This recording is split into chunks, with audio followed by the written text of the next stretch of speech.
Hello hi friends. Just ఇప్పుడే అగ్ని పరీక్ష ఎపిసోడ్ 4 చూడడం అయితే జరిగింది. ఎపిసోడ్ 4 చూసిన తర్వాత నాకేం అనిపించింది ఇన్‌డెప్త్ గా ఈ వీడియోలో మాట్లాడుకుందాం. ఎపిసోడ్ మధ్యలోనే నాకు ఇప్పుడే తీసిన రీసెంట్ ఉండే అప్డేట్ అయితే మీతో షేర్ చేసుకుంటాను. ఎపిసోడ్ 1, 2, 3 చూసిన తర్వాత జనరల్ గా బిగ్ బాస్ టీమ్ ఎడిటింగ్ లో కొన్ని మిస్టేక్స్ అయితే చేసింది. దాంతో పాటు నాకే అనిపించిందంటే జడ్జెస్ అనేవాళ్ళు సెలెక్టింగ్ ప్రాసెస్ లో చాలా బయాస్ గా ఉన్నారని నాకు అనిపించింది. ఎందుకంటే ఫర్ సపోజ్ జన్నిత్ ఉన్నాడు. యాక్చువల్గా తను రిజెక్ట్ చేయడానికి మెయిన్ రీజన్ ఏంటి, 19 years ఓల్డ్ ఉన్నావు, ఇంకా నీకు చాలా టైం ఉందనే షుగర్ మాటలు చెప్పి సెలెక్ట్ చేయలేదు. బట్ ఇదే 19 years శ్రీజని ఎందుకు సెలెక్ట్ చేశారు? ఇప్పుడు ఫర్ సపోజ్ ఇద్దరికి 19 years ఉన్నప్పుడు అసలు ఇది ఒక రీజనా సెలెక్ట్ చేయకపోవడానికి? సరే పోనీ వాళ్ళకి ఒక బాయ్ వద్దు గర్ల్ కావాలనుకుందాం. అయితే వాళ్ళకి టాప్ 45 ముందు తెలియదా జన్నిత్కి 19 years ఉన్నాయని? అసలు ఎందుకు సెలెక్ట్ చేస్తున్నారు, ఎందుకు సెలెక్ట్ చేయట్లేదు, ఎవరికి గ్రీన్ ఇస్తున్నారు, ఎందుకు గ్రీన్ ఇస్తున్నారు, ఎందుకు రెడ్ ఇస్తున్నారు అనేది జడ్జెస్కి బిగ్ బాస్ టీమ్కే తెలియాలి. ఎపిసోడ్ 5లో మీకు అందరు తెలిసిందే డే టాస్క్లే జరిగాయి. డే టాస్క్లో 5th టాస్క్ అనుకుంటాను. నాకు అయితే చాలా అన్ఫేర్ అనిపించింది. కొన్ని టాస్క్ లోపలైనా ఫేర్గా ఉందంటే టాస్క్ అన్ఫేరే, టాస్క్ లోపల కూడా అన్ఫేరే జరిగింది. అసలు 1, 2, 3 ఏదో కొద్ది గొప్ప డేర్ ఉందని నాకు అనిపించింది. అసలు 4 అసలు డేర్ టాస్క్ ఏముంది, అసలు డేర్ ఎందుకు ఉంది నాకైతే అనిపించలేదు. అసలు బిగ్ బాస్ టీమ్కి ఆ శ్రీముఖే తెలియాలి. అసలు నెంబర్ 4, నెంబర్ 5 అసలు సెలెక్టింగ్ ప్రాసెస్ లో ఇవి కూడా ఒక టాస్క్ ఏనని నాకు అనిపించింది. ప్రతి పాయింట్ కూడా ఇన్డెప్త్ గా మాట్లాడుకుందాం. ఎపిసోడ్ 5 అయితే స్టార్టింగ్ ఎటువంటి ఎంట్రీ సాంగ్ లేకుండా శ్రీముఖ్ ఇంట్రడ్యూస్ అయింది. తర్వాత జడ్జెస్ని కూడా ఇంట్రడ్యూస్ చేసింది. తర్వాత టాప్ 6 మెంబర్స్ ఎవరైతే ఉన్నారో వాళ్ళని పిలిచి గోల్డెన్ చైర్లో కూర్చోబెట్టడం, రిమైనింగ్ 60 మెంబర్స్ని పిలవడం. వాళ్ళు గోల్డెన్ చైర్లోకి వెళ్ళాలంటే వాళ్ళు డూ ఆర్ డై టాస్క్ ఆడాలి, ఎవరైతే విన్ అవుతారో వాళ్ళని గోల్డెన్ చైర్లో కూర్చోబెడతారని నీట్గా స్టార్ట్ అయింది. పాయింట్లోకి వస్తే 5th టాస్క్ అనుకుంటాను. యాక్చువల్గా నాకైతే ఈ ఎపిసోడ్ మొత్తానికి బయాస్గా అనిపించింది. ఆ టాస్కే కాకుండా టాస్క్లో కూడా అన్ఫేర్ జరిగిందని నాకైతే గట్టిగా అనిపించింది. ఎందుకంటే బేసిక్గా నేను ఎవరైతే జడ్జెస్ ఉన్నారో నవదీప్, అభిజిత్, బిందు, శ్రీముఖ్ కూడా వన్ ఆఫ్ ది జడ్జే. వీళ్ళు నలుగురు నాకు ఏమనిపించింది అంటే జెన్యున్గా ఉండి కొద్దిగా ఎంటర్టైన్మెంట్ ఇచ్చేది నవదీప్ మాత్రం అని నేను నమ్ముతున్నాను. అంటే బేసిక్గా తన పాయింట్ని ఖచ్చితంగా చెప్పి ఆ వ్యాలిడ్ రీజన్ ఇచ్చి సెలెక్టింగ్ ప్రాసెస్లో అన్నిటికీ ముందుంటాడు. ఎంటర్టైన్మెంట్ ఎలాగో ఉంటుంది, ఏ సిచ్యువేషన్ అయినా లైట్గా చేయగలడు అని నాకు అనిపించింది. బట్ బిగ్ బాస్ ఇచ్చిన స్క్రిప్ట్లో మాత్రం నవదీపే కాదు ఏ జడ్జి కూడా ఏమీ చేయలేదని, బయాస్గా జరగాలంటే అది ఖచ్చితంగా జరుగుతుందని ఈ ఎపిసోడ్లో అయితే తేలిపోయింది. ఎందుకంటే బేసిక్గా 5th టాస్క్ అయితే జరిగింది. 5th టాస్క్లో ఏం జరిగిందంటే బేసిక్గా టాస్క్ ఏంటంటే నువ్వు ఎవరైనా మీ ఫ్రెండ్కి కానీ రిలేటివ్కి కానీ కాల్ చేసి ఏమడుగుతావంటే కొంత అమౌంట్ అనేది అడగాలి. ఓకేనా? ఎవరైతే ఎక్కువ అమౌంట్ అడుగుతారో, ఎవరైతే ఎక్కువ అమౌంట్ క్రెడిట్ అవుతారో వాళ్ళ అకౌంట్లోకి వాళ్ళు విన్నర్ అయిన గోల్డెన్ చైర్లో కూర్చుంటారు. ఇది టాస్క్. బేస్గా నాకు ఎక్కడ అన్ఫేర్ అనిపించింది అంటే అసలు ఈ టాస్క్ అన్ఫేర్ అని నాకు అనిపించింది. ఎందుకంటే for suppose there are die, ఇందులో డేర్ ఎక్కడ ఉంది? ఇప్పుడు రిమైనింగ్ టాస్క్లు ఉన్నాయి. ఫర్ సపోజ్ హాఫ్ షేప్ చేసుకోవడం, తర్వాత నుదుటి మీద టాటూ వేసుకోవడం, ఫుడ్ బాగా తినడం, ఇవి కొద్దో గొప్ప డేర్ అనిపించాయి. ఫస్ట్ అయితే ఖచ్చితంగా డేర్ టాస్క్, 3వది 4వది సెలెక్టింగ్ ప్రాసెస్లో ఒక భాగం అనుకోవచ్చు. కానీ 5th టాస్క్ అసలు ఎక్కడ డేర్ అనిపించింది? ఫర్ సపోజ్ ఎటువంటి కన్స్టెంట్ని తీసుకోండి, ఫర్ సపోజ్ అంత అమౌంట్ పంపించే సర్కిల్ అందరికీ ఉండకపోవచ్చు. ఫస్ట్ ఆఫ్ ఆల్ ఇది అన్ఫేర్ టాస్క్. 2వది అసలు టాస్కే కాదు. 3వది అసలు డేటాస్ అంతకంటే కాదు. ఎందుకంటే ఫర్ సపోజ్ ఒక పర్సన్ తీసుకోండి, ఏ పర్సన్ అయినా, ఫర్ సపోజ్ 90,000 పంపించమంటే ఒక 20 minutesలో 30 minutesలో పంపించేంత సర్కిల్ ఎవరికి ఉంటుంది? అందరికీ ఉండదు కదా. బట్ ఈ టాస్క్ని అసలు ఇందులో ఎందుకు కండక్ట్ చేసి ఈ టాస్క్ సెలెక్టింగ్ ప్రాసెస్లో వాడడం కూడా అన్ఫేర్ అని నాకు అనిపించింది. సరే, టాస్క్ కోసం ఫస్ట్ ఇన్డెప్త్గా మాట్లాడుకుందాం. బేసిక్గా టాస్క్లో ఏం చెప్పారంటే ఫస్ట్ కలికిని పిలిచారు, సాకేబ్ పిలిచారు. సాకేబ్ నీకు నచ్చిన వాళ్ళు ఎవరో ఒక ఆపరేట్గా తీసుకోమని కలికిని తీసుకున్నాడు. తీసుకున్న తర్వాత వాళ్ళిద్దరు ఏం చేశారంటే మీ ఇద్దరు ఎవరో ఒకరు బయటికి వెళ్ళారు, మీదే చాయిస్ అనగానే సాకేబ్ తానుగా చాయిస్ తీసుకొని బయటికి వెళ్ళాడు. బయటికి వెళ్తే కలికి నీట్గా చెప్పారు. ఏం చెప్పారంటే ఈ టాస్క్ సగేపు కూడా ఉంటుంది, బట్ టాస్క్ ఫస్ట్ నీకు చెప్తున్నాం. టాస్క్ ఏంటంటే నువ్వు మీ ఫ్రెండ్ ఎవరికో కాల్ చేసి సర్టన్ అమౌంట్ అడగాలి, ఓకేనా. ఇదే టాస్క్ మళ్ళీ సాకిబ్ కూడా అడుగుతాము, బట్ అతను ఎంత అడుగుతాడో దానికన్నా ఎక్స్ట్రా అమౌంట్ ₹1 అయినా సరే నువ్వు ఎక్కడ తీసుకుంటావు, నువ్వు విన్ అవుతావు. ఎవరు విన్ అయితే వాళ్ళు గోల్డెన్ చైర్లో కూర్చుంటే నీట్గా క్లారిటీగా చెప్పారు. ఆమె ఎవరికో వాళ్ళ ఫ్రెండ్కి కాల్ చేసింది, 25K ఇస్తా, 90K అడిగింది, అతను 25K ఉందన్నాడు. కొద్దిగా రిక్వెస్ట్ చేస్తే మామ కొద్దిగా సచ్చి మామ అంటే ఓకే సెర్చ్ చేస్తాను 10 minutes అనేసి అన్నాడు. సరే ఒక కాల్ కట్ చేశారు. మళ్ళీ పోగిన తర్వాత ఇంకా అమౌంట్ క్రియేట్ అవ్వలేదు. మళ్ళీ కాల్ చేసింది. మళ్ళీ కాల్ చేసి 10 minutes తర్వాత అతను రియాక్ట్ అయ్యాడు. మళ్ళీ కాల్ చేసి ఇంకా అమౌంట్ క్రియేట్ చేయలేదంటే ఇంకో 10 minutes క్రియేట్ చేస్తాను అన్నాడు. అంతవరకు బాగానే ఉంది. ఈలోపు షకీం పిలిచారు. షకీం పిలిచి ఇక్కడే బిగ్ బాస్ నాకు బయాస్ కనిపించింది. ఎక్కడంటే వాళ్ళు ఏం చెప్పారంటే నీకు ఎవరో ఒక ఫ్రెండ్ కాల్ చేసి అట్లా అమౌంట్ తీసుకో, అది ఎంత అమౌంట్ అనేది నీ ఇష్టమే అని చెప్పారు. ఇక్కడ వాళ్ళు నీ కలికి కూడా ఇదే టాస్క్ ఇచ్చామని చెప్పారు, కానీ కలికి కంటే నువ్వు ఎక్స్ట్రా అమౌంట్ చెయ్యాలి, లేకపోతే మ్యాక్సిమం అమౌంట్ చేయాలి. ఎవరు మ్యాక్సిమం అమౌంట్ చేస్తే వాళ్ళే విన్నర్ అయ్యే అవకాశం ఉంటుందని వాళ్ళు చెప్పుంటే పెద్ద ప్రాబ్లం లేకపోతున్నాను. బట్ వాళ్ళు పెద్ద క్లారిటీగా లేకుండా కన్ఫ్యూజన్గా చెప్పినట్టు నాకు అనిపించింది. తర్వాత తినికి కూడా అవకాశం వచ్చి వీళ్ళ ఫ్రెండ్కి ఎవరికో కాల్ చేశాడు, 10K అడిగాడు. 10K అడిగిన తర్వాత మనకి ఎపిసోడ్లో ఏం చూపించారంటే ఇద్దరికంటే ఫస్ట్ షకీబ్కి అమౌంట్ క్రియేట్ అయినట్టు మనకు చూపించారు. షకీబ్ 10,000 క్రియేట్ అయినట్టు, తర్వాత ఈమెకి 50,000 క్రియేట్ అయినట్టు. తర్వాత ఏమైంది ఏమో తెలియదు, కానీ శ్రీముఖి సెకండ్ ఛాన్స్ కూడా ఇచ్చింది. సెకండ్ ఛాన్స్కి ముందు కూడా ఏ క్లారిటీ ఇవ్వలేదు, మళ్ళీ అదే చెప్పారు, సర్టెన్ అమౌంట్ అని మాత్రమే చెప్పారు. అతను ఏం చేశాడు, ఒక 50K ఎవరిని అడిగాడు మ్యాక్సిమం అమౌంట్ అని, మ్యాక్సిమం అమౌంట్ సంచే అని వాళ్ళ సిస్టర్ కాబట్టి కాల్ చేశారు. ఆవిడ 50K సెండ్ చేసింది. తర్వాత కలికేమో 40K సెండ్ చేయించింది.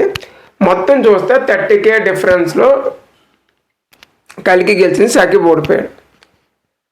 ఓడిపోయాడు బాగా ఉంది, కానీ ఇక్కడ శ్రీముఖే బయాస్ అనిపించింది ఏమో తెలియదు. కానీ ఈలోపు షకీబ్ ఒక చిన్న క్వశ్చన్ అడిగాడు, ఆమె ఎలా గెస్ చేసింది నేను ఇంత అమౌంట్ అడుగుతానని అని శ్రీముఖని క్వశ్చన్ చేస్తే శ్రీముఖ అంది ఆమె ఎలా గెస్ చేసిందో మనకే తెలియదు అన్నట్టు మాట్లాడింది.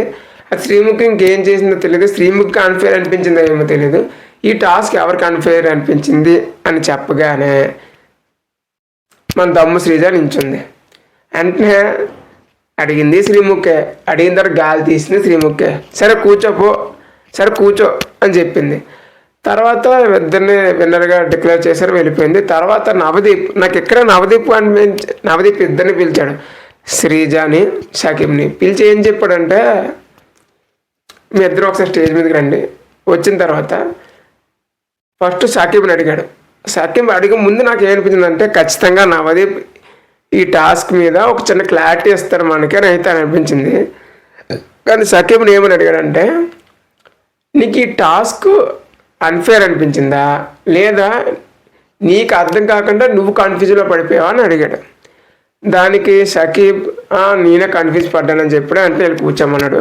తర్వాత శ్రీజని కూడా ఇదే క్వశ్చన్ అడిగితే శ్రీజ ఏం చెప్పిందంటే దమ్ము శ్రీజ, నాకైతే ఖచ్చితంగా తన యాటిట్యూడ్ మాత్రం చాలా చాలా నచ్చింది. ఎందుకంటే అక్కడ ఎవరు చేయలేదు, దమ్ము శ్రీజ నిజంగా దమ్ము ఉంది కాబట్టి అక్కడ నించుంది. అలాగా మీరు అదే కలికి చెప్పినట్టు ₹1 ఎక్స్ట్రా అమౌంట్ కలికి మీద ఎక్కువ అమౌంట్ ఉంటే విన్నర్ అవుతారని క్లారిటీ మీరు అవ్వలేదంటే అప్పుడు తను ఏం చెప్పాడంటే ఈ ప్రాబ్లం ఎవరిది, గెస్ అయిపోయి ఎవరు తప్పు. ఇప్పుడు బిగ్ బాస్ ఎన్నో లాంగ్వేజ్లో ఎన్నో ఎపిసోడ్ రిలీజ్ అయింది, ఓకేనా. నువ్వు అన్ఫేర్ అని చెప్పడానికి నువ్వెవరు అసలు? నువ్వు ఇలాంటి విషయాలు కానీ బయట పెడితే నువ్వు ఖచ్చితంగా ప్రాబ్లమ్స్లో పడతావు అన్నట్టుగా నవదీప్ వార్నింగ్ ఇచ్చాడు. తర్వాత ఇంకా మాట్లాడి చెప్పడానికి కూడా టైం లేకుండా వెళ్ళి కూర్చోపో అని చెప్పాడు. అంటే శ్రీజ మరి అలాంటప్పుడు నన్ను ఎందుకు పిల్లలు అంటే నిన్ను పిలిచి ఇక్కడ కూర్చోబెట్టి చెప్తే చిన్న క్లారిటీ వస్తుందేమో అని చెప్పాడు. తర్వాత వెళ్ళి కూర్చున్నాడు. దీన్ని బట్టి నవదీప్ ఏం చెప్పాడంటే బిగ్ బాస్లో ఎక్కడైనా అన్ఫేర్ అయినా ఏమైనా కూడా పక్క కంటెస్టెంట్ విషయంలో మీరు వేలు పెట్టకూడదు, ఓకేనా. అంటే ఖచ్చితంగా మీరు ఎలిమినేట్ అయిపోతారు, బిగ్ బాస్ అన్ఫేర్ చేసినా ఏం చేసినా సరే అన్నట్టుగా వార్నింగ్ ఇచ్చిన నాకు అనిపించింది. మీకు వీడియో స్టార్టింగ్లోనే చెప్పాను. నాకు ఇప్పుడే తెలిసిన 2 మేజర్ అప్డేట్స్ బిగ్ బాస్ 9 సంబంధించి చెప్తానని. ఫస్ట్ థింగ్ ఏంటంటే మన బిగ్ బాస్ 7 విన్నర్ మన రైతు బిడ్డ పల్లవి ప్రశాంత్ బిగ్ బాస్ 9లోకి వెళ్ళబోతున్నాడు. కొన్ని రోజు బిగ్ బాస్ 9 అవసరం ఉంటాడంట. దానికి సంబంధించి మరిన్ని అప్డేట్స్ నాకు ఎప్పుడు తెలిస్తే అప్పుడు ఛానల్ అప్లోడ్ చేస్తాను.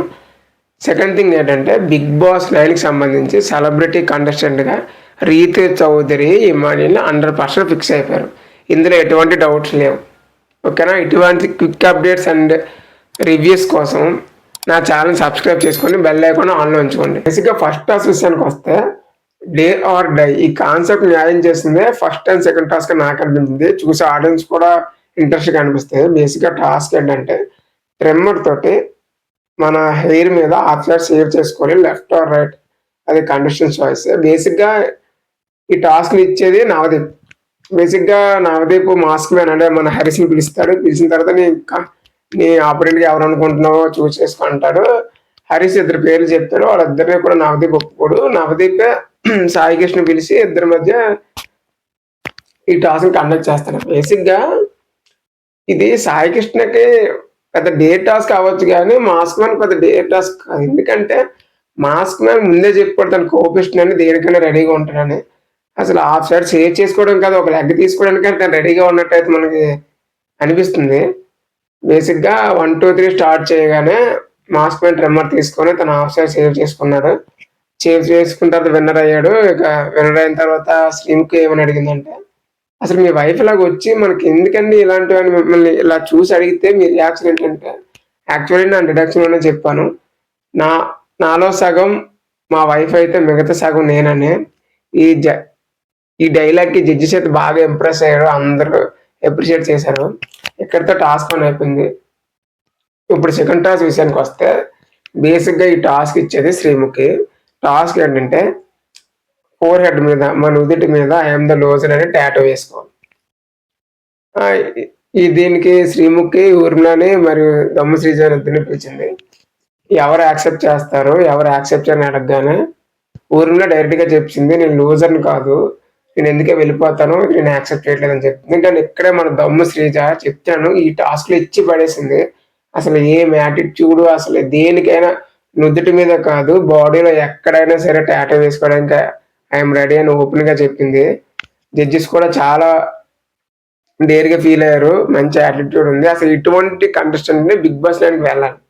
అంటే ఎప్పుడైనా మనకు అన్ఫేర్ అనిపించింది అనగానే చెయ్యెత్తి వేరే కంటెస్టెంట్ ఫేర్గా జరగకపోయినా మనం దూరి మధ్యలో చెప్పడం, ఇలాంటి యాటిట్యూడ్ ఉన్న విషయాలు ఖచ్చితంగా బిగ్ బాస్ 9 కంటెస్టెంట్లో ఖచ్చితంగా ఉండాలి.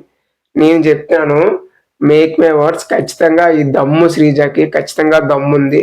బిగ్ బాస్ హౌస్లో ఖచ్చితంగా వెళ్తుంది, నాకైతే గట్టి నమ్మకం ఉంది. అలాగే ఆ టాస్క్లో ఒప్పుకున్న తర్వాత విన్నర్గా డిక్లేర్ చేసి ఆమెకి ఏం చెప్పారంటే, ఫోర్ హెడ్ మీద అవసరం లేదు, చేతి మీద I love you Bigg Boss అని టాస్క్ లేదా టాటూ వేసుకుంటే సరిపోద్దని చెప్పారు. టాటూ వేశారు. వేసిన తర్వాత కూడా చెప్పారు, ఒకవేళ బిగ్ బాస్ హౌస్లోకి వెళ్ళకపోతే నీ పరిస్థితి ఏంటంటే పర్లేదు, నాకు ఈ జర్నీలో ఒక మంచి మెమొరీగా ఉంటుందని చెప్పింది. ఖచ్చితంగా నాకైతే బాగా అనిపించింది. అందరూ కూడా అప్లోడ్ చేశారు. ఇంకా లెవెల్ 3 టాస్క్ విషయానికి వస్తే ఈ టాస్క్లో ఫుడ్ పెడతారు గట్టిగా. ఫుడ్ తిని 1 kgలో ఎవరైతే లెవెల్ 3 టాస్క్ వచ్చేసరికి బేసిక్గా టాస్క్ ఇచ్చేది అభిజిత్. టాస్క్ ఎవరెవరికంటే అబోకి పవన్కి, మన సోల్స్ ఉన్నారు కదా పవన్కి మధ్య. అసలు టాస్క్ ఏంటంటే ఫుడ్ పెడతారు, ఫుడ్ తిని 10 నిమిషాల్లో 1 kg వెయిట్ అయితే గెయిన్ అవ్వాలి. బేసిక్గా ఇద్దరిని స్టేజ్ మీద పిలిచారు. ఇద్దరు వెయిట్లు అసలు తినక ముందు ఇద్దరు వెయిట్లు క్యాల్కులేట్ చేశారు. క్యాల్కులేట్ చేసిన తర్వాత 1 kg ఎవరైతే గెయిన్ అవుతారో వాళ్ళు వినర్గా డిక్లేర్ చేస్తారని చెప్పారు. టాస్క్ బిగిన్ అయింది. ఇద్దరు గట్టిగా తిన్నారు. తిన్న తర్వాత మన సోల్జర్ పవన్ అయితే విన్ అవడం జరిగింది. డైరెక్ట్గా గోల్డెన్ చైర్లో కూర్చోబెట్టారు. ఇంకా లెవెల్ 4 టాస్క్ వస్తే అసలు ఈ టాస్క్ అసలు ఎందుకు డే టాస్క్ నాకైతే అర్థం కాలేదు. ఈ టాస్క్ ఏంటంటే బేసిక్గా నడుగు బెల్ట్ కడతారు, బెల్ట్ వెనకాతలో ఒక బెలూన్ ఉంటుంది. ఈ టాస్క్ బిందు ఇచ్చింది ఓన్లీ ఫీమేల్స్కి మాత్రమే. మీలో మీరు ఎవరో సెలెక్ట్ అవ్వండి అని చెప్పింది. ఈ టాస్క్ ఎవరు వచ్చారంటే ప్రియానా దాలి ఇద్దరు వచ్చారు. వచ్చిన తర్వాత ఫస్ట్ థింగ్ ఏంటంటే ఇద్దరికి జరిగింది. ఒక హ్యాండ్ వెనకాల పెట్టుకొని పక్క వాళ్ళ బెలూన్లు ఎవరైతే పగలగొడతారో వాళ్ళే విన్నర్ అని డిక్లేర్ చేస్తారని చెప్పారు. ఫస్ట్ చేయగానే ప్రియా గెలిచింది. బట్ ఇక్కడ ట్విస్ట్ ఏంటంటే బెస్ట్ ఆఫ్ 3 పెడతారని చెప్పారు. బెస్ట్ ఆఫ్ 3లో కూడా ప్రియానే గెలిచింది. ప్రియా గెలిచిన తర్వాత ఆమెను విన్నర్ గా డిక్లేర్ చేసి గోల్డెన్ చైర్ లో కూర్చోబెట్టారు. ఎపిసోడ్ 5లో 5 మెంబర్స్ అయితే సెలెక్ట్ అవ్వడం జరిగింది. హోల్డ్ చేసిన రిమైనింగ్ కంటెస్టెంట్స్ ని రేపు ఎపిసోడ్ లో సెలెక్ట్ చేస్తారు. అసలు రేపు సెలక్షన్ ప్రాసెస్ కోసం కూడా వీడియో చేస్తాను. ఈ రోజుకి ఎంతే గైస్. ఈ వీడియో కనుక మీకు నచ్చినట్లయితే ఒక లైక్ చేసి నా ఛానల్ సబ్స్క్రైబ్ చేసుకుని బెల్ ఐకాన్ ఆన్ ఉంచుకుని రేపు వీడియోలో మళ్ళీ కలుద్దాం. బాయ్.